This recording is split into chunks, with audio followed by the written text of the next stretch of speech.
Assalamualaikum warahmatullahi wabarakatuh.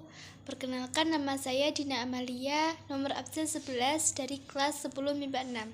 Saya di sini akan menjelaskan materi tentang Sunan Gunung Jati. Syekh Syarif Hidayatullah dilahirkan pada tahun 1448 Masehi. Ayahanda Syekh Syarif Hidayatullah adalah Syekh Abdullah, seorang dari Mesir keturunan ke-17 Rasulullah SAW, bergelar Sultan Maulana Muhammad. Ibunda Syekh Syarif Hidayatullah adalah Nyai Rara Santang, dan setelah masuk Islam, ia berganti nama menjadi Syarifah Mutaim. Ia adalah putri Prabu Siliwangi dari Kerajaan Pajajaran. Syekh Syarif Hidayatullah berkelana untuk belajar agama Islam dan sampai Cirebon pada tahun 1470 Masehi. Pernikahan memasuki usia dewasa sekitar di antara tahun 1470 sampai 1480. Ia menikahi adik dari Bupati Banten ketika ia bernama Nyai Kaunganten. Dari pernikahan ini, ia mendapatkan seorang putri, yaitu Ratu Wulung Ayu dan Maulana Hasanuddin, yang kelak menjadi Sultan Banten I.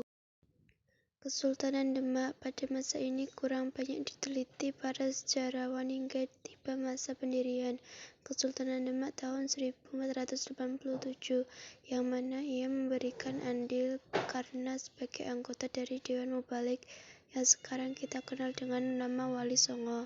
Pada masa ini, ia berusia sekitar 37 tahun, kurang lebih sama dengan usia Raden Patah yang baru diangkat menjadi Sultan Demak I, bergelar Alam Akbar Al-Fatah.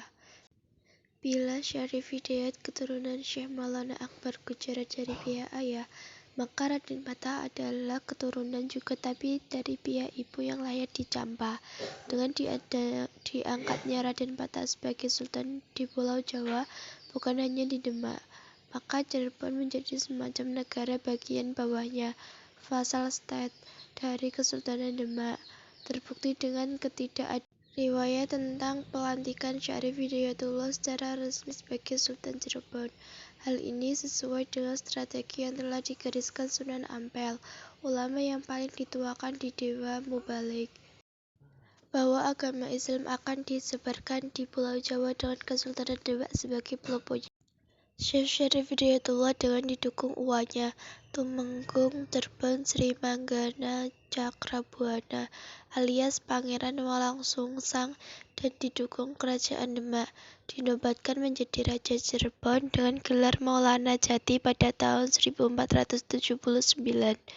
Sejak itulah pembangunan infrastruktur Kerajaan Cirebon kemudian dibangun dengan dibantu oleh Sunan Kalijogo, arsitek Demak Raden Sepat, yaitu pembangunan Keraton Pangkungwati, Masjid Agung Sang Mencipta Rasa, jalan pinggir laut antara Kerajaan Pangkungwati dan Amparan Jati, serta Pelabuhan Muara Jati. Gangguan proses Islamisasi.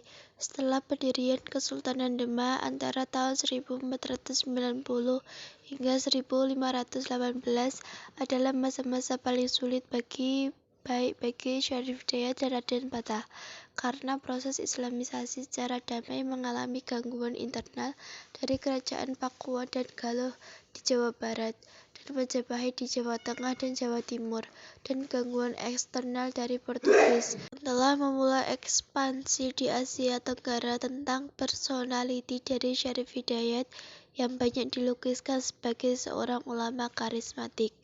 Dalam beberapa riwayat yang kuat, memiliki peranan penting dalam pengadilan Syekh Siti Jenar pada tahun 1508 di pelataran Masjid Demak. Ia ikut membimbing ulama berperangkai ganjil itu untuk menerima hukuman mati yang lebih dulu melucuti ilmu kekebalan tubuhnya. Eksekusi yang dilakukan Sunan Kalijogo akhirnya berjalan baik, dan dengan wafatnya Syekh Siti Jenar, maka salah satu duri dalam daging di Kesultanan Demak telah tercabut. Raja Pakuan di awal abad 16, seiring masuknya Portugis di Masai dan Malaka, merasa mendapat sekutu untuk mengurangi pengaruh Syarif Hidayat yang telah berkembang di Cirebon dan Banten. Hanya Sunda Kelapa yang masih dalam kekuasaan Pakuan.